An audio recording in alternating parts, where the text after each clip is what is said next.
আজকে যেহেতু নীল ষষ্ঠী ছিল সেজন্য মন্দিরে খুব ভিড় ছিল, যেহেতু বর্গভীমা মন্দিরের নিচেই একটা শিব মন্দির ছিল, তো সেই জন্য সেই শিব মন্দিরেও বেশ ভালো ভিড় হয়েছিল, আর সেটা হওয়ারই কথা। তো যাই হোক, এখানে প্রসাদ নিয়ে নিলাম মাকে পুজো দেওয়ার জন্য, তারপর ফুলের মালা নিয়ে নিলাম, জবা ফুলের মালা, তারপর চলে গেলাম মায়ের কাছে তোমাদেরকে দর্শন করানোর জন্য। বাট আজকে তো মানে এতটাই ভিড় হয়েছিল যে আজকে ঠেলে ঠেলে বের করে দিচ্ছিল বাইরে, বাট তার মধ্যে আমি তোমাদেরকে শুধুমাত্র মায়ের দর্শন করাবো বলেই আমি দেখানোর চেষ্টা করলাম।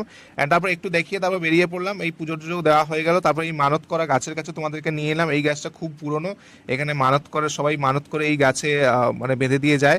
তারপর এখানে এখানে আজকে মায়ের মন্দিরেও বেশ ভালো ভিড় হয়েছিল। আর তারপর মায়ের দোকানের জন্য লক্ষ্মী গণেশ নেওয়ার ছিল, সেটা ওই বর্গভীমা মন্দিরের পাশেই ঠিক একটা দোকান ছিল, সেখান থেকে আমরা দেখছিলাম, আমাদের খুব ভালো লাগছিল সব ঠাকুরগুলোই। তার মধ্যে একটা ঠাকুর আমাদের খুব পছন্দ হয়ে যায়, সেটা আমরা নিয়ে নিলাম। অ্যান্ড তারপর সব জায়গাতেই বেশ খুব সুন্দর করে সাজানো হচ্ছিল দোকানে। এমনিতে যখন রাস্তাতেও বাসে করে আসছিলাম তখনও দেখছিলাম চারিদিকে খুব সুন্দর করে সাজানো হচ্ছে। অ্যান্ড তাই সেই জন্য তোমাদেরকে ভাবলাম একটু শেয়ার করি, কারণ